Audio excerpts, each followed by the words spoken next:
In this lecture, I am going to review very briefly on signals and systems. This is very important for all of you. I think we have a very good solid background in signals and systems, and also as I mentioned earlier in one of the previous lecture, that it is very important to understand the communication system. I believe there is slightly gap of a semester or a year for them, so I thought of reviewing some important concepts about signals and systems. Okay. To start with, if you remember, we can classify signals into two kinds, namely deterministic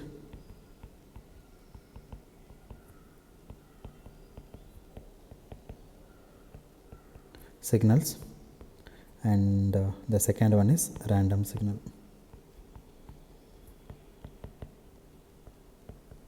Okay. And in communications we deal with both kinds of signals because deterministic signals are useful to us, for example as a carrier. We use a sine wave or cosine wave as a carrier of certain frequency, let's say fc. And deterministic signals are also useful in generating synthetic signals.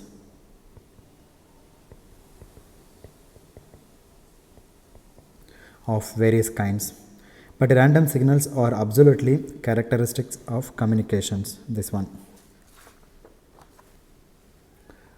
Why? Most of the time the information that is of interest to you is typically unpredictable in its form, therefore it is random. Okay. For example, you take acoustic pressure, somebody speaking, so because of that from the vocal cord acoustic pressure is coming and that falls on the mic, your microphone, and the output is an electrical signal like this, and this signal is unpredictable in nature, so therefore your speech signal is a good example for random signals. So in communication system both the signals are important, deterministic signal and random signals. Okay, so we always talk about speech signal in communication system. So it is coming out of one person's mouth as acoustic pressure, and that falls on the microphone, and the output of that is an electrical signal, and that electrical signal is unpredictable. So therefore speech waveform is an unpredictable waveform to a large extent. To some extent it is predictable, but to a large extent it is quite unpredictable, and therefore it is quite random. And one more thing, noise. The noise is always modeled up as a random signal. Okay, so the noise that you encounter in a communication system will only be modeled as a random signal. You cannot model in any other way. Okay, so right now I will not discuss the random signals part. I will only look at the deterministic signals. The most basic kind of deterministic signals which you come across are complex exponentials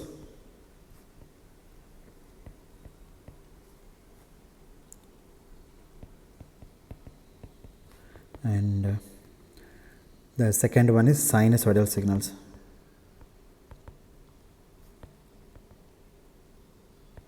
Okay, like sine function or cos sine of, say, let some frequency sine omega t or cos omega t, and here the exponential is e to the j omega naught t.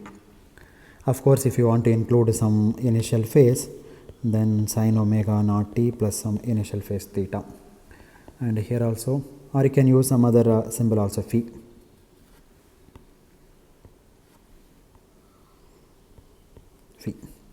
And here cos of omega naught t plus some phase angle phi, and here also you can add some phase angle phi like this.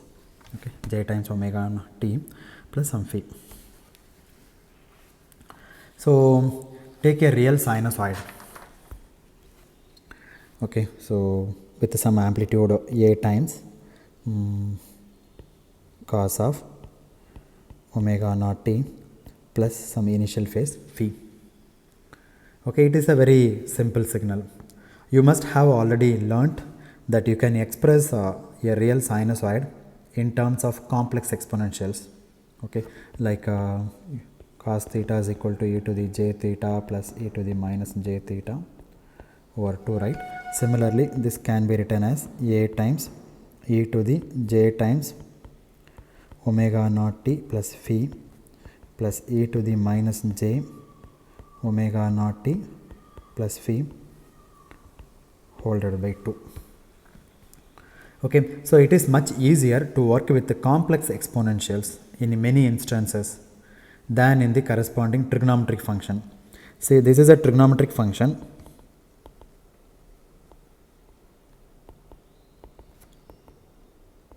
The same trigonometric function I can write in terms of exponentials, or I can say real part of e to the j omega naught t plus phi.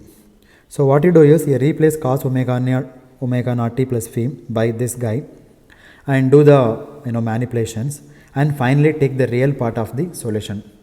Therefore, the mathematical manipulation will be very simple if you work with the exponential rather than trigonometric function. Why? Because if you have sine omega naught t, if you differentiate, you will get cos omega naught t or just times omega naught, or simply you can take sine t, then it becomes cos t, then cos t becomes minus sine t, then again minus sine t, if you differentiate it becomes minus cos t, and keep on oscillates between sine becomes cos and cos becomes sine and sine becomes cos, and many things you need to take care of that. The moment if you take e power t, then what happens? Again it is e power t, again it is e power t. It's very simple to handle. Okay, so the complex so it is very easy to manipulate and easy to work on it. That's the reason we always focus on exponential signals. And so you take the complex exponential, and you can view this complex exponential as a rotating phasor. Okay, so e to the power of j omega naught t, that means it is rotating with a certain angular velocity omega naught. Therefore, the cosine signal can be thought of as a resultant of two rotating phasors, because cos omega naught t is equal to e to the j omega naught t plus e to the minus j omega naught t, and one guy is rotating in one direction, the other guy is rotating in the opposite direction. I mean, one is in clockwise direction and the other is in anti-clockwise direction. So you can think of this as a real part of the complex exponential. This is real part of the complex exponential e to the j omega naught t, and this e to the j omega naught t is called complex exponential.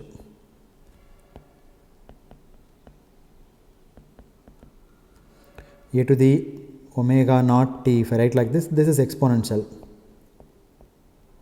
If I put a j term here, then it becomes complex exponential. Okay, now let me write down here e to the j omega naught t divided by 2 plus e to the minus j omega naught t divided by 2. Now this is rotating in the clockwise direction.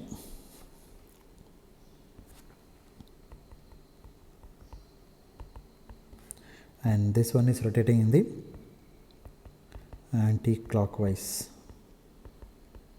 direction. Okay, as indicated by the negative sign in the exponent. So this negative sign in the exponent indicates it is rotating in the anti-clockwise. I mean, this is anti-clockwise and this one is clockwise. Okay, so next one is, suppose you have a signal like this, x of t is equal to 2 times sine of 10 pi t minus pi by 6. Then you do some simple trigonometric manipulations, then finally you'll write this as e to the j of 10 pi t minus 2 pi over 3 plus e to the minus j 10 pi t minus 2 pi over 3. And this 2 pi by 3 indicates initial phase.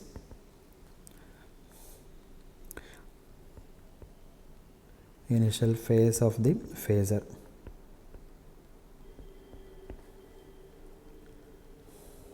Okay, so whether you are working in a sine wave or cosine wave, it doesn't matter. You can always think of it as a sum of phasors. Okay, one is rotating in the clockwise and the other one is rotating in the anti-clockwise, and this minus symbol indicates anti-clockwise, and here there is a positive symbol, so it indicates clockwise direction. Now, having said the sinusoids are one of the most basic kinds of signals. Why are they basic? Because they are very easy to generate in the lab. Okay, a typical oscillator that you might have used in your lab, or you might have learnt about it in your analog electronic circuits, naturally generates a sine wave, like RC oscillators, RC phase shift oscillators, then Colpitts oscillators, Hartley oscillators. There are many more. So this all generates sinusoidal oscillations. So oscillations are in the form of sinusoidal nature. That is one reason. The other reason is many other deterministic signals can be represented in terms of sine waves by using Fourier series. So the next topic of interest is Fourier series.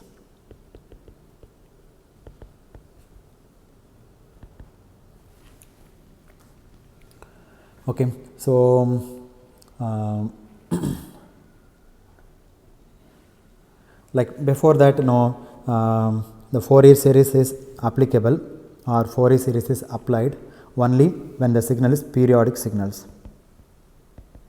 Okay, for when you say the signal is periodic, then the signal should last over infinite duration. Therefore, sine waves are infinite duration signals extending from minus infinity to plus infinity. So they are periodic signals. As against this, you can have a very different variety of basic signals which are very useful in the context of communication systems. One of the basic kinds of the signal is the impulse function.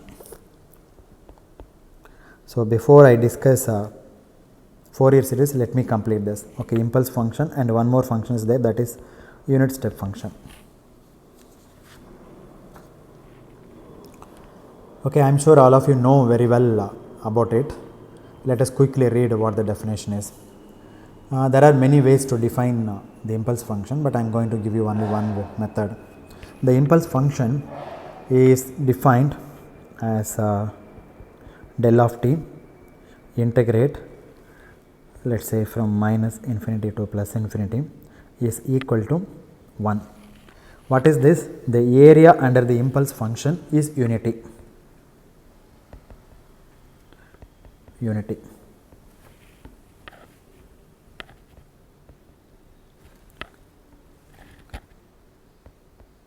Area. Okay, and the function is 0 everywhere except t not equal to 0. So this is the definition of an impulse function. It encloses a unit area under it. This is one definition of a number of possible definitions of an impulse function. Some people sometimes write by mistake, like del of t is equal to 1 at t equal to 0, and del of t equal to 0 when t not equal to 0. Okay, don't write like this. This is wrong definition. Okay, this is not a strength actually. When I write 1, it is not a strength. It is not the strength of the signal. Then what it is? It is the area of the impulse function or delta function. Therefore, del of t at t equal to 0 is undefined, because the magnitude is infinity. Okay, it is actually infinity. So, infinity, when somebody says infinity, that is undefined, right? We don't know infinity means how big it is. So, therefore, the delta function is undefined at t equal to 0. So, the usual notation for an impulse function is something like this. You put an arrow mark, okay, okay, and this arrow indicates that the amplitude of the impulse is infinity or undefined, because it keep on goes up, right? So, this arrow mark indicates undefined or infinity at t equal to 0. Okay. So, therefore, this arrow mark indicates that the amplitude of the impulse is infinity or undefined. Infinity means it is undefined, that is it. But the area under the impulse function is 1. Okay. And it is sitting at 0, and this is the time axis. Okay. So, the impulse is located at t equal to 0, therefore, it is denoted by del of t, and if I put 1 here, and this 1 indicates area, that is it. Now, if the impulse is not sitting at t equal to 0, it is sitting somewhere else. Let us say t is equal to t naught, and again if I put an arrow mark like this, it is undefined, and now it is denoted by del of t minus t naught. It is denoted by del of t minus t naught, and again the area under this delta function is 1. So, integral of minus infinity plus infinity del of t minus t naught into dt is equal to 1. Now, let us say the impulse is located at 0, and this arrow indicates undefined or infinity, and I will put some constant k here. What does it mean? The area under the impulse function is k units. Okay. Therefore, it is denoted by k times del of t. So, integral of k times del of t times dt. Let us find out what this value is. Okay. Since k is constant, I can pull out of the integration, and dt, by definition this is going to be 1. So, it is k units. So, whenever the impulse function has k units of area, then you can write k times del of t. If it is shifted, then t equal t naught k, then this is k times del of t minus t naught. Now, let me list out some of the very important properties of the impulse function. I am not going to prove this property, simply I will state the property here. The first one is called a shifting property, time shifting property.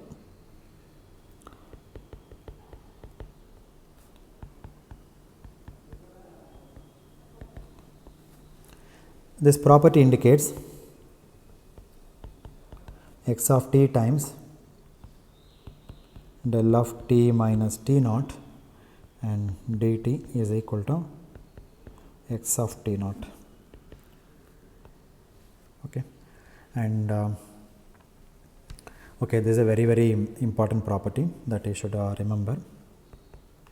The second property is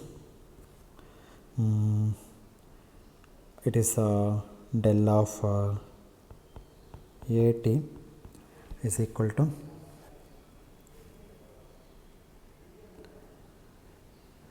one over mod of a times del of t, and the third one is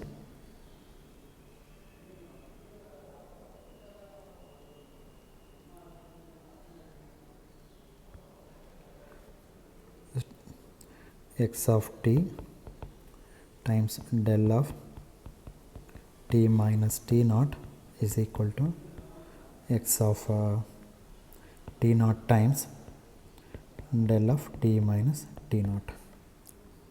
That's all. Now another basic signal which is very closely related to the impulse is the unit step function.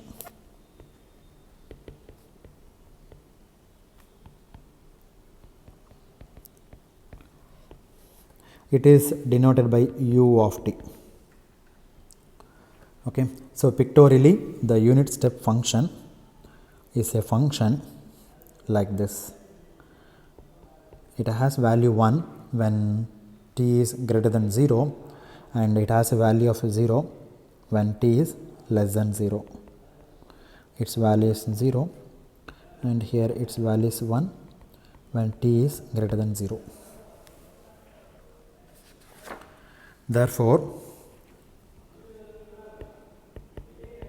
u of t is equal to 1 when t is greater than 0 and 0 when t is less than 0. Okay, you could also define in terms of an integral with respect to the impulse function, that is u of t is equal to minus infinity to 2 del of tau times d tau, where tau is a dummy variable because already I have the t here, so I put a tau here. So that's it as far as the basic signals are concerned. Okay, so one set of basic signals are your complex exponentials e to the j omega naught t, and trigonometric functions sin omega naught t or cos omega naught t. This is one set of basic signals. The others are the impulse function and unit step function. In fact, we have one more basic function, r of t, but that I am not discussing here. I am not going to discuss here. And there are several functions which one can derive from these basic functions. Okay, we quickly now look at the Fourier series because I am trying to collect all important concepts of interest to us in this course into this lecture. So we will quickly review all of these things. Before we talk about Fourier series, you remember that Fourier series is defined only for periodic signals. If the signal is periodic, then you can define Fourier series. So we are going to talk about periodic signals now.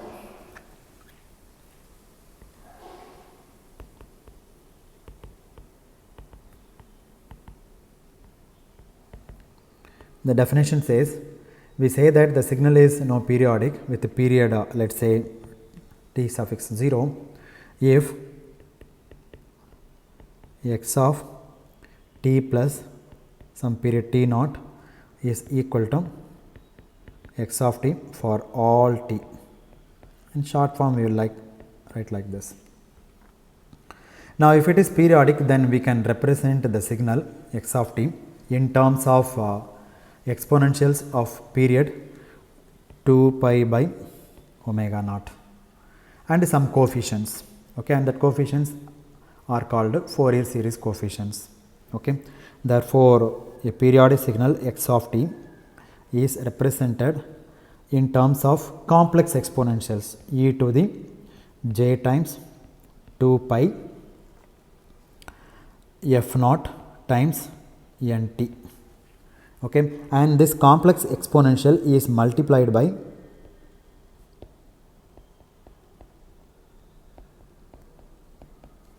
the complex exponentials are multiplied by its coefficient c suffix n. And how many coefficients do you have? Infinite number of coefficients. Let us say n is equal to minus infinity to plus infinity. So this is the representation of complex Fourier series of a periodic signal x of t. Now this representation is valid for any period of the function x of t, okay, like t naught less than t less than t naught plus capital T. The coefficients in the Fourier series are given by Cn is equal to 1 over t naught let me use the notation. Okay, instead of small t naught, let me put a capital T naught. Okay, and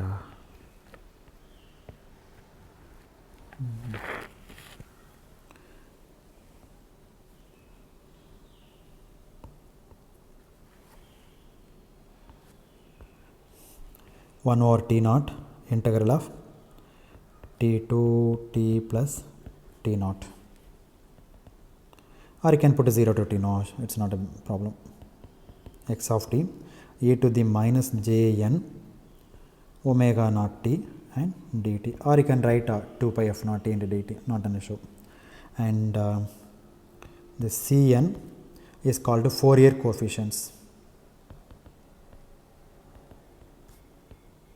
complex Fourier coefficients of the signal x of t.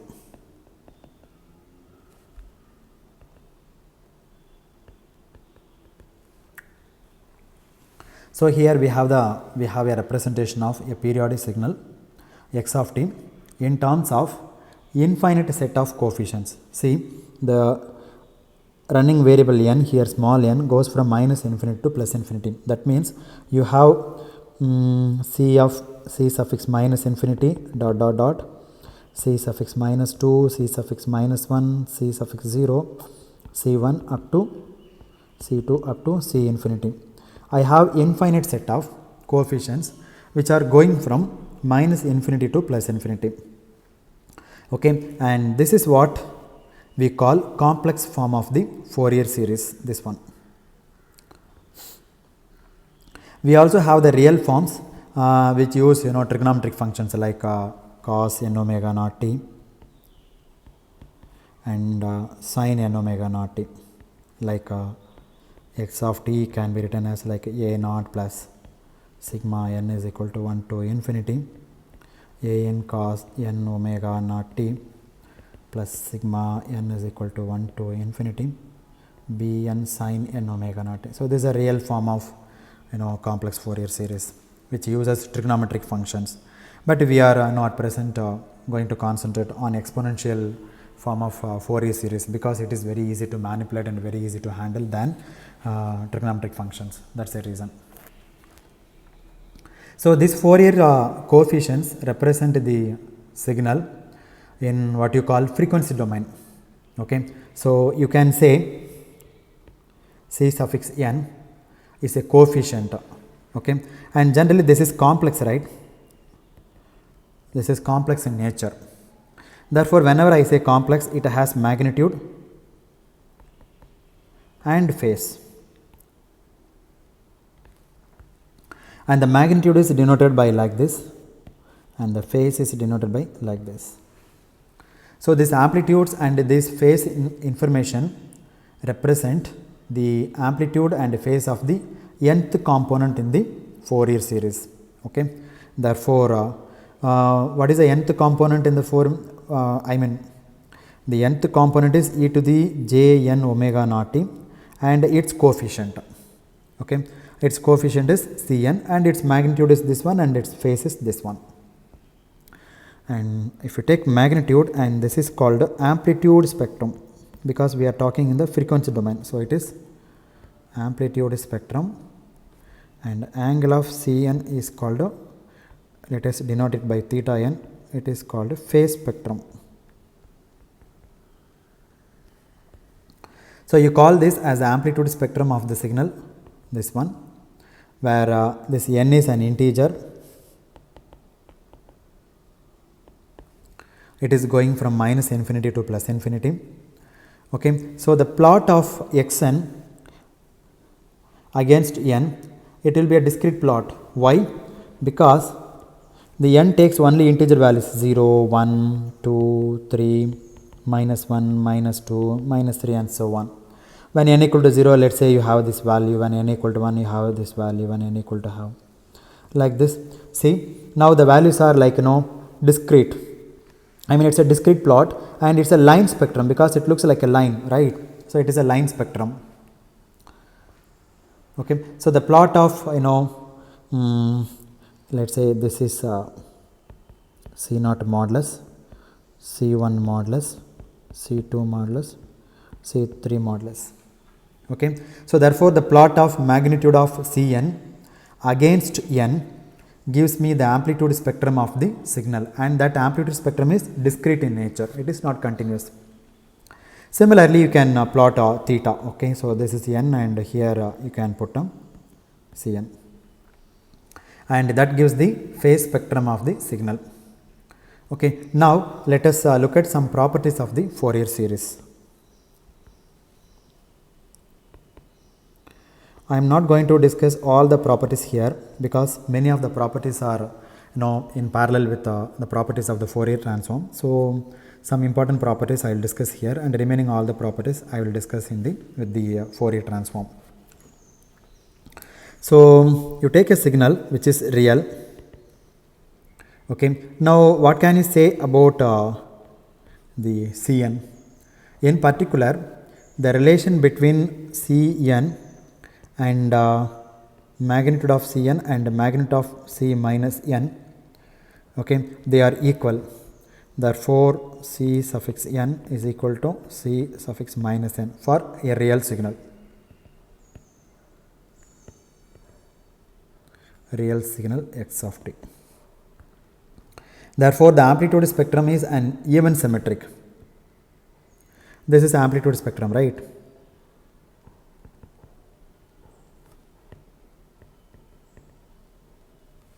It is even symmetric, and the phase spectrum Cn is equal to minus of angle of C suffix minus n. Therefore it is odd symmetric. Phase spectrum is odd symmetric. This is called a phase spectrum. Okay, these two conditions are valid only for real signals. So these two things can be neatly summarized in a compact form, succinct notation, like Cn complex conjugate is equal to C minus n. That's it. Okay, there are as I said many properties for Fourier series, but since they are very similar to the properties of Fourier transform, which I am going to discuss shortly, so I will not discuss all of them here. Okay, so I will discuss only a few properties related to Fourier series. They are very parallel to each other. So if you know some of the properties of the Fourier transform, you also know the properties of the Fourier series, corresponding properties of the Fourier series. But one property which I like to discuss here very briefly is the Parseval's theorem.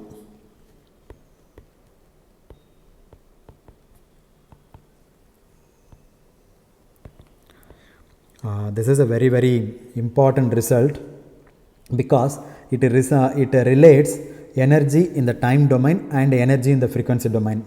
Similarly, it relates power in the time domain and power in the frequency domain. So it's a very, very important result. Okay, it is useful to relate the energy and power calculation of the signal both in the time domain as well as in the time frequency domain. Now, when should we talk about energy and when should we talk about power?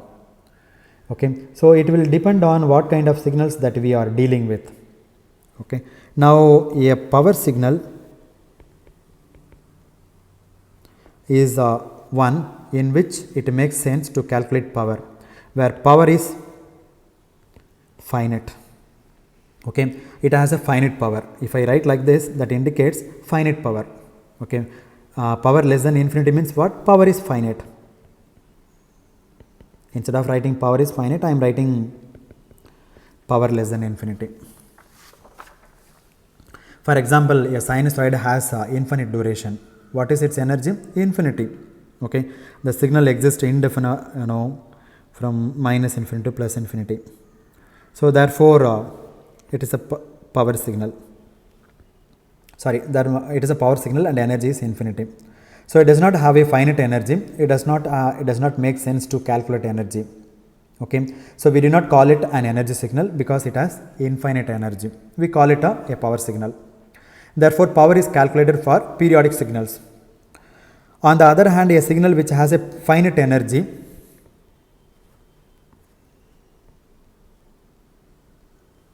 Finite energy means less than infinity. Okay, then typically it will have zero power. It's very easy to prove. Okay, so because power is defined in terms of energy divided by time, we know the relation energy is equal to power times T. And now what is power? Power is equal to energy over time. The time is a time interval actually. So as time tends to infinity, that is time interval goes to infinity, then power becomes 0. So if energy is finite, and when the time interval tends to infinity, because this is a finite quantity, numerator is finite quantity and the denominator is infinite, so finite by infinity it becomes 0. So it makes sense to talk about energy rather than power for energy signals. So whenever you have finite duration signals, then we will talk about energy, and whenever you have infinite duration signals, then it makes sense to talk power. Okay. So for sinusoids, for periodic signals in general, they have to be necessarily of an infinite duration. Strictly periodic signals has to be of infinite duration. Therefore, it is better described in terms of power. So here we talk about power. Therefore, power calculation here would be like P is equal to, you take x of t, take modulus if it is complex signal, because power is a real quantity. So that's why we take modulus here and square it and integrate over a period t naught and divide by t and allow this t to go to infinity. That is power at the signal, and the same power will be equal to sigma summation of your Fourier coefficient Cn, take magnitude, it is a complex, because it is a complex, magnitude and square it and sum them up. Both are same. Okay. So this is the relation between time domain expression and frequency domain power calculations. And here you allow P to go to infinity, T to go to infinity. Limit T to go to infinity. This is your power. So Parseval's theorem can be obtained by simply summing the magnitude squares of all the Fourier coefficients. This is the Fourier coefficients. It's a very interesting result actually. The sum of the magnitude square of all the coefficients that give you the average power of the signal. It's easy to prove also, but I am not going to do here. Just I am stating the result. So now we quickly come to the, let us quickly move on to Fourier transform. So all of the Fourier series which is defined only for periodic signals, Fourier transforms are defined for any signal, even if it is periodic, you can use Fourier transform. Strictly speaking, Fourier transform is defined for periodic signals, but through some clever mechanism, it can also be made to represent aperiodic signals, particularly by use of the impulse functions. Even if you have periodic signals, then you can take Fourier transform. It doesn't mean that you cannot apply Fourier transform even when the signal is periodic. So Fourier transform can be applied both periodic as well as aperiodic signals, but Fourier series is used only for periodic signals. Okay, but if you want to take Fourier transform of a periodic signal, then you have to use a special function called impulse function. Okay, so therefore let's move on to Fourier transform. When I say Fourier transform, what I meant is continuous time Fourier transform, CTFT. So you have a signal x of t, okay, which is no longer necessarily periodic. Okay, it can be periodic or not periodic. The Fourier transform of the signal x of t is defined as x of f, or denoted by x of f, and it is defined as, you take x of t, multiply by a complex exponential e to the minus j2 pi ft and integrate from minus infinity to plus infinity. So this is the definition of Fourier transform. So if you look at this, it is very closely related to the expression what we have for Cn. Okay. In fact, this one is derived from the Cn actually. So from Cn you can derive this expression x of f through a limiting procedure on the Fourier coefficients, like Cn equal to 1 over t naught integral of t plus to t plus t naught x of t e to the minus j 2 pi n f naught t times d naught, and in this you allow the limiting procedure, that is when t goes to infinity, then you can get back x of f. Okay, start with the finite period in the periodic signal and you make the period t to go to infinity and you get the Fourier transform, this result you will get it. Okay, so from this you will move here. And the important thing is that the line spectrum of the original periodic signal now becomes continuous spectrum. See, this is going to be a line spectrum, right? So the line spectrum means if you draw n against Cn against n, then C naught, this is C1, C2, like this all are line spectrum. But if you plot the Fourier transform, I mean in the frequency domain, then it is a continuous spectrum like this, continuous spectrum. So here this is a discrete spectrum or line spectrum, and here it is continuous spectrum. So in the time domain, periodic signal, you take Fourier series. In the frequency domain, discrete plot. In the time domain, aperiodic, you take Fourier transform, and here in the frequency domain it is continuous. So time domain also, here also continuous and here also continuous, and here continuous and here discrete in the frequency domain. So x of f is a frequency domain description of x of t.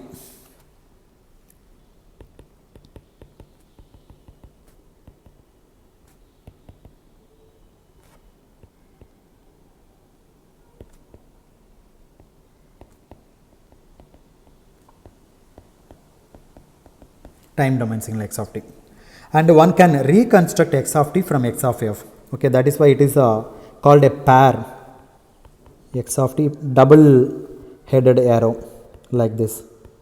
That means you can move from x of t to x of f, and again x of f you can reconstruct x of t from x of f, and that process is called inverse Fourier transform. Inverse Fourier transform, and this one is simply Fourier transform. And the inverse Fourier transform x of t is equal to, you take x of f, multiply by a complex exponential with a positive sign, e to the j 2 pi f t, and integrate with respect to f, minus infinity to plus infinity. Sometimes people use instead of f, they will use angular frequency x of omega, multiply by e to the j omega t, and integrate with respect to d omega.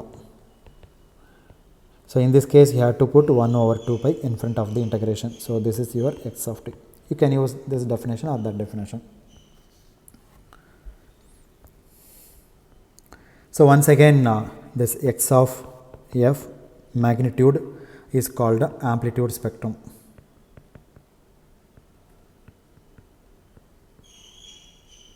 Amplitude spectrum of the signal x of t, and this one is phase of the spectrum. It is denoted by theta of f, and phase spectrum.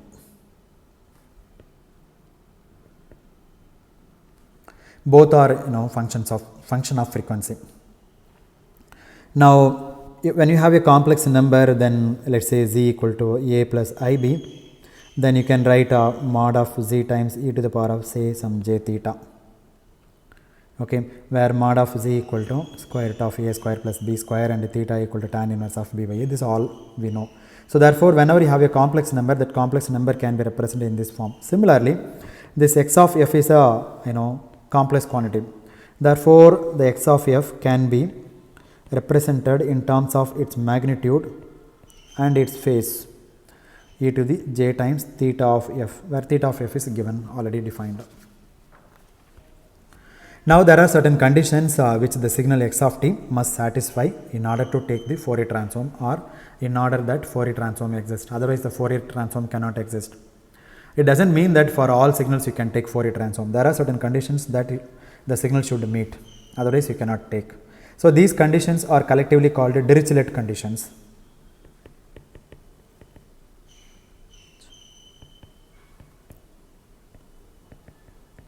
I think there are 2 or 3 conditions are there, so please go through. Okay, the most important condition is that the signal must have finite energy. Energy should be finite, otherwise you cannot take Fourier transform. That is, it should be magnitude square integrable. That means what? Finite energy means what? You take the signal x of t, take magnitude and then square it and integrate, and this should be less than infinity. Such signals are called finite energy signal. So please review these conditions by yourself. Now let us review the properties of Fourier transform quickly.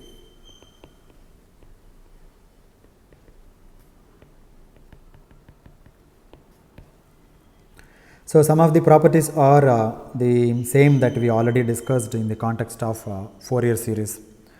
The first property is, for a real signal x of t, the magnitude spectrum is even symmetric and the phase spectrum is odd symmetric function of the frequency.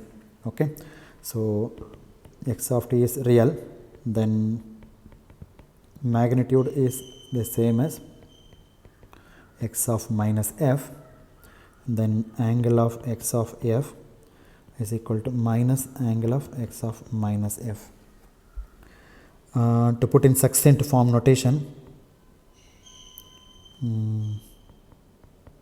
x of f conjugate, that will be equal to x of minus f.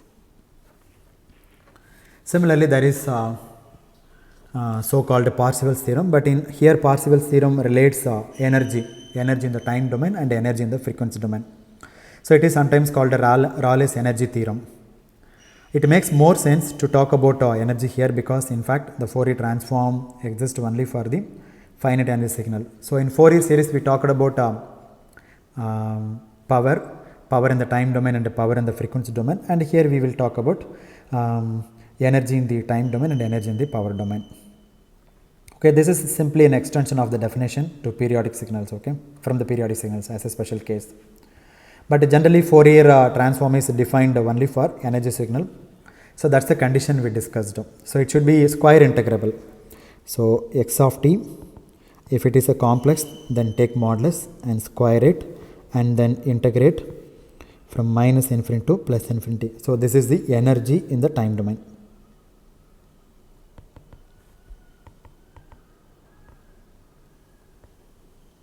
And this should be equal to energy in the frequency domain, x of f, of course it is complex, then square it and then integrate from minus infinity to plus infinity. So this is energy in the frequency domain. That's it. Sometimes x of f is called the spectrum of the signal.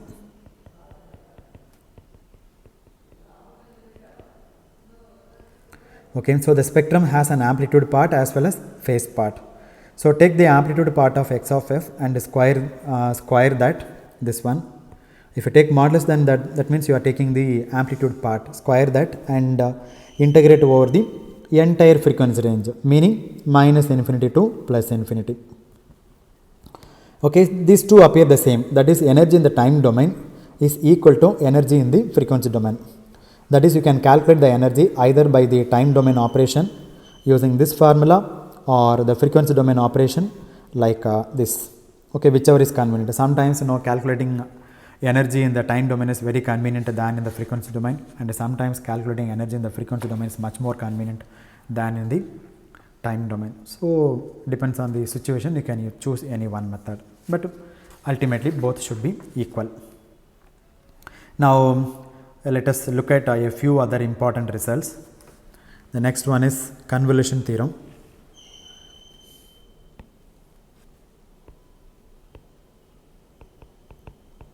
Convolution. So I am not going to discuss the concept of convolution, but what I will do is I will discuss the convolution for convolution operation and how this convolution operation appears in the frequency domain. Okay. So you take two signals, x1 of t and x2 of t. The convolution operation between x1 of t and x2 of t is denoted by x1 of t convolved with the x2 of t, and this is given by, let us say, x1 of tau, x2 of t minus tau d tau. Let us say this is your x of t. Okay, so this is the convolution operation, and this is called a convolution integral.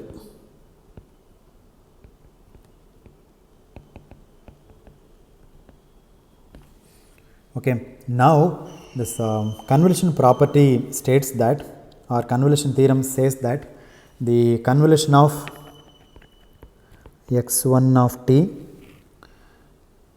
with x2 of t is as follows. Let us say x1 of t, its Fourier transform pair is x1 of f, and x2 of t has a Fourier transform x2 of f. Then the convolution operation in the time domain x1 of t with x2 of t is equal to multiplication in the frequency domain x1 of f times x2 of f. So the convolution integral is a little complex operation. If you look at here, it is you have to fold the signal, time reversal, then shift the signal right, left, all those things, and integrate and find the common region of interest and then do the integration. So it's a very complex process. But in the frequency domain, it is simply in multiplication.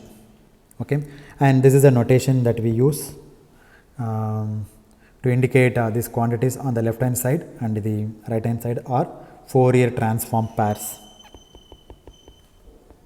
They are pairs.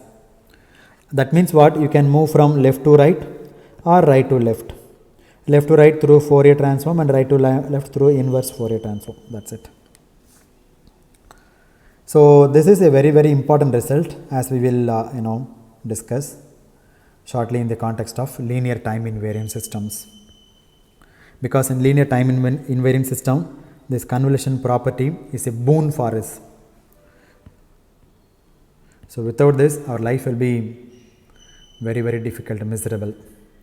If you have because of this convolution property, you can easily find the response of the linear time invariant system. It's very easy.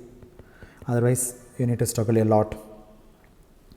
Now, let me look at the linearity property. I think this is very basic property. You might know this. So linearity means that the Fourier transform is a linear operation. That means if I take the linear combination of two signals, let's say x1 of t and x2 of t, and multiply this guy with beta, multiply this guy with alpha, and add these two, and this is going to be alpha times x2 of f, x1 of f, plus beta times x2 of. That means it satisfies the additivity property and homogeneity property. And then time delay. Time delay indicates if x of t gives rise to the Fourier transform of x of f, then you delay the signal x of t minus certain amount, let's say t naught, then its Fourier transform is going to be x of f. It is multiplied by its exponential e to the minus j2 pi f naught. Sorry, not f naught, f t naught. So this minus will appear here. That's it. You can easily remember. Okay. That means what? There is a phase shift, that's all. Okay, the complex exponential, ultimately if you take magnitude, then what happens? This guy will go away. So that means essentially if you delay the signal, that delay is appeared in the form of exponential, that's it. The next property, scale change. Scale change is another important property which says that if I modify the time axis by a scaling factor a, like x of at, it will modify the frequency axis in the opposite direction. See, I am multiplying the time by a constant a, but in the frequency domain what happens? It divides the frequency by the same scaling factor a and 1 over mod of a. This is the Fourier transform pair. Intuitively you can think why this happens. Okay, if a is greater than 1, what will happen? You are expanding the time axis. Okay, if a is greater than 1, then the frequency axis will be scaled by 1 over a. That means what? Like if the signal duration is very high, then the frequency is very, very less. Similarly, if the signal duration is very less, then the frequency will be very high. Suppose, let's say you have a signal like this. Let's say this is 5 milliseconds and this is 10 milliseconds. Then what is the period? The period is time period equal to 10 milliseconds. So then what happens? What is the frequency? 1 by 10 millisecond, which is 100 hertz, right? That means 10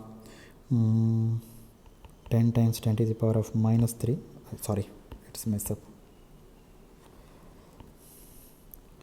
1 over 10 times 10 to the power of minus 3, which is 10 to the 2, which is 100 hertz. Now take the same sinusoidal. If you expand it, then what happens here? Let's say this is 1 millisecond and wait a minute.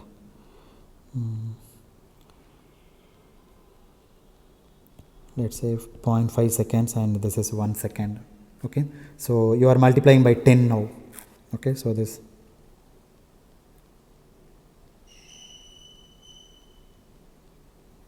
one second, just hold on. Let's say this is 50 millisecond and this one is 100 millisecond. Now what is the period? Period equal to 100 millisecond. What is the frequency? Frequency equal to 1 by 100 10 to the power of minus 3, it is 10 hertz. Now what you did is you multiply by 10 and here the frequency is divided by 10. So originally it was 100, now the 100 becomes 10 now. So therefore if you increase the time duration, then the frequency will be reduced. Inversely you can do. Similarly you can take the same sinusoid. Let's say this is instead of 5 millisecond, let's say 0.5 millisecond and this is 1 millisecond. Then what will happen? Time equal to 1 millisecond, then frequency equal to 1 by 1 millisecond, which is 1000 hertz. Now here you compressed the time duration. So here A is less than 1. Okay, here A is less than 1. You divide the time axis by 10. So it's intuitively you can think the scaling property. If A is greater than 1, then the frequency axis will be scaled by 1 over A. Okay, see here A is greater than 1, you are multiplying by 10. So A is equal to 10, which means A is greater than 1. So here it is scaled by 1 over A, okay, which will be less than 1. So therefore originally it was 100 hertz, now it becomes 10 hertz, that is 100 hertz by A, and A equal to 10, therefore 100 by 10 becomes 10.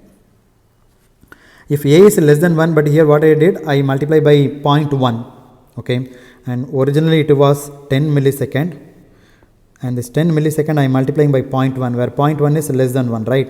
So in this case A is less than 1, therefore what happens? You are multiplying by 10 here. Originally it was 100 hertz, that 100 hertz is multiplied by 10. Okay, so this is intuitively very, very important and interesting result. Basically what it says is, if you have a signal which is small in duration, small duration of the time in the time domain, then you have a large span in the frequency domain. If you compress the time axis, it expands the frequency axis and vice versa. That's what it says. It is a very interesting result. It also leads to a very interesting concept, okay, which if time permits, okay, we will discuss it later. Okay, something called uncertainty relation in the communication theory. And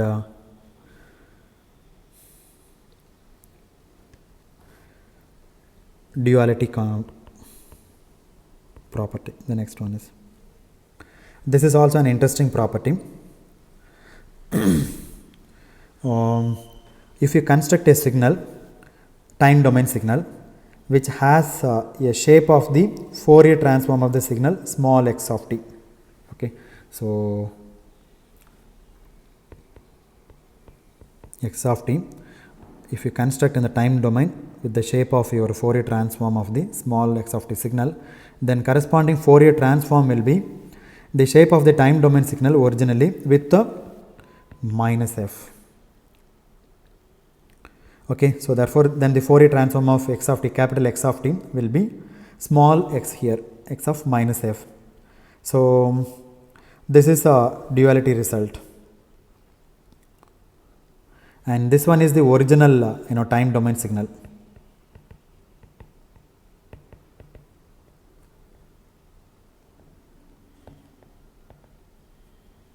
So the best example is you take square wave, and this minus t by 2, 2 plus t by 2, this is my x of t. You take Fourier transform, the Fourier transform like this, my x of f. Now what I will do, I will take the same kind of time domain signal now. So my time domain signal is like this. Okay, so this is my x of t now. See, actually this is frequency. Now I am constructing a signal in time domain in this shape, like this shape. Okay, so this is the shape of signal in the frequency domain, but I am going to construct a time domain signal like the Fourier transform of small x of t. Now if you take Fourier transform of this, then this is time axis, then this is going to be x of minus f. That means again it looks like this. Anyway, it is a symmetric signal, again nothing will change. So this is the Fourier transform of this function. So this is called a duality principle. Now the next property is frequency translation theorem.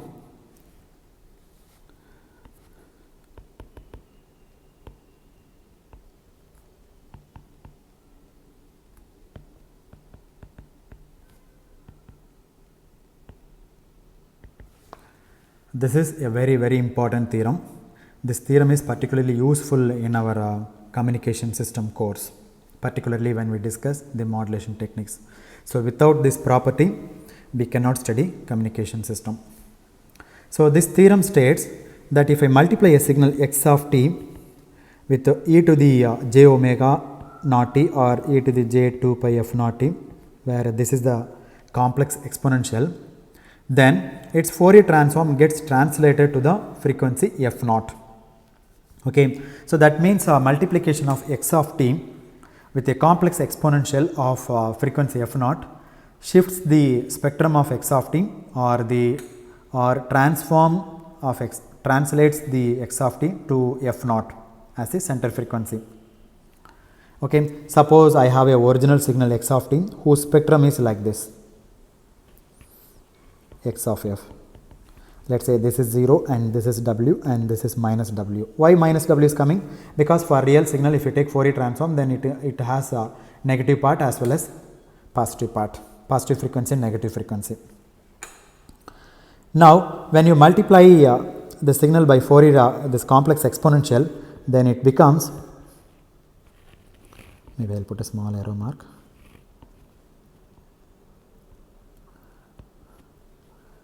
multiply 1 minute. Then what happens? This is 0 around f naught. The spectrum is translated to this frequency. Sorry, that's it, to f naught.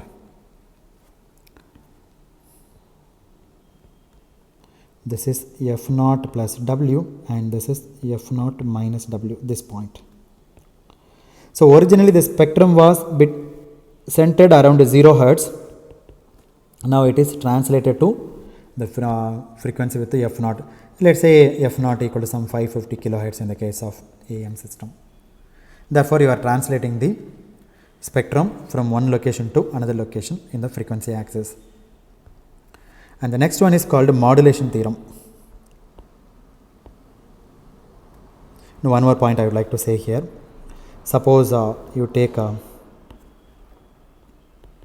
x of t and multiply by e to the minus j. Say this is plus here. If I put e to the minus j omega naught t, then what happens? Or you can put, let me consistent with my notation, 2 pi f naught t. Then what happens? Then originally you have the spectrum like this, then it is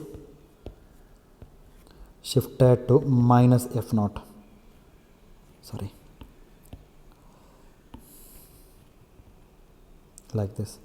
This is minus f naught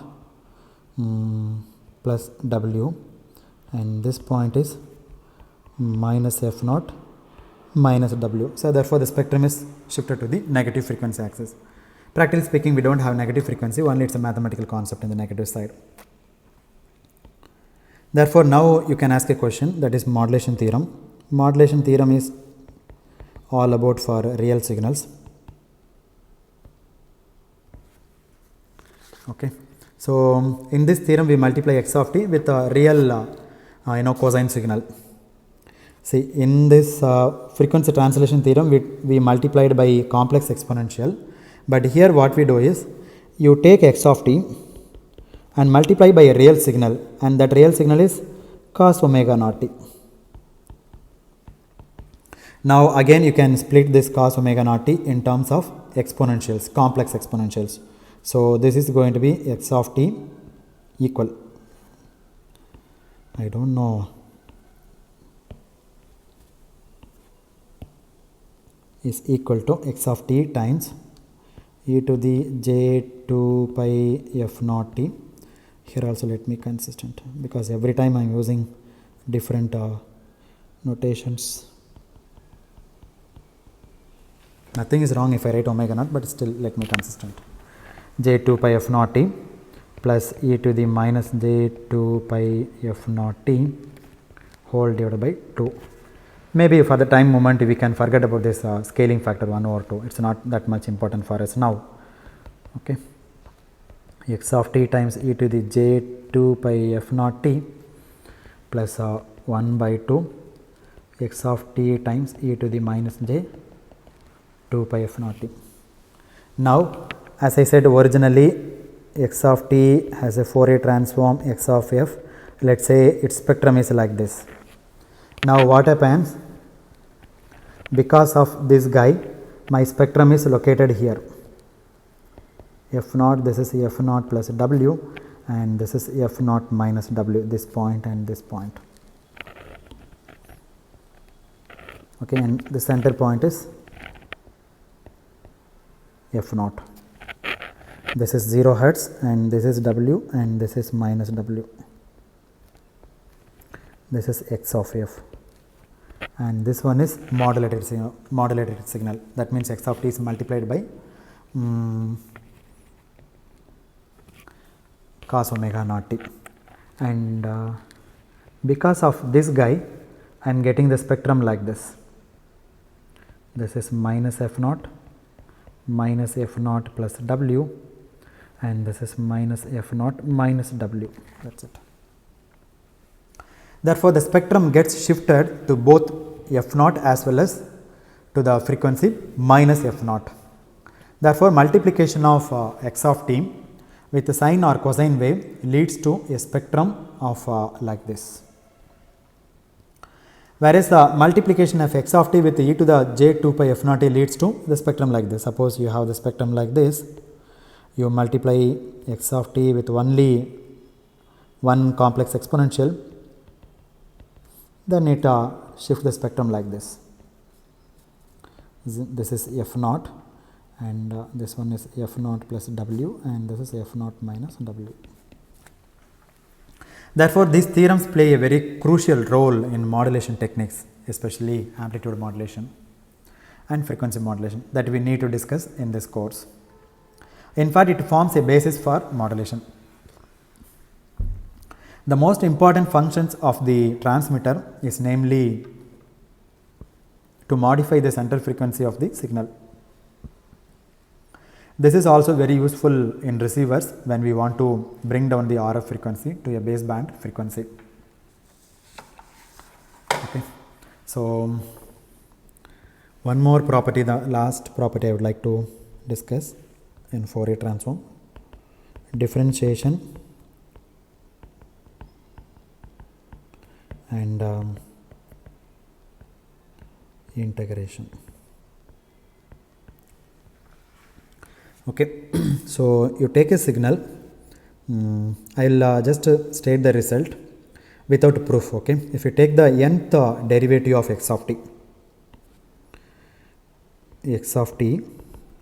take nth derivative dn over d2n, and if you take the Fourier transform of this, the derivative is with respect to time, by the way, and the corresponding Fourier transform is the product of j times 2 pi f to the n with the Fourier transform of x of t, that is x of f. Similarly, the reverse result holds when we integrate a signal from minus infinity to t. So, you take x of t, integrate minus infinity to t and dt. Since I have the variable t here, let me use some other notation, x of tau d tau. The Fourier transform is going to be 1 over j times 2 pi f x of f, where x of f is the Fourier transform x of t plus some constant value, and that constant component which is proportional to the DC value of the signal. Okay, that is some constant k times x of 0. 0 means what? And frequency equal to 0. Frequency equal to 0 means DC value. Okay, some scaling factor here, and the scaling factor value is k. So, this in a nutshell is a Fourier transform. We have looked at some of the most important properties of the Fourier transform. This treatment is of course not exhaustive, but I believe that it will be very much appreciated if you were to review the entire properties of the Fourier transform on your own. So, please go through on your own. So, let me stop at this point, and in the next lecture let me talk about systems, so especially linear time invariant systems. Okay, so any physical system is modeled. Okay, in fact system is a model for many physical systems, like it could be a circuit, electronic circuits, or it could be electrical circuit, it could be a mechanical device, or whatever it is, or even it could be a radar system. And the system has input, let's call x of t, and the output y of t, and the system has impulse response of h of t, and this is a linear time invariant systems. Then how we can calculate the output and all those things, that we will discuss in the next lecture. So, let me stop at this point. Thank you very much.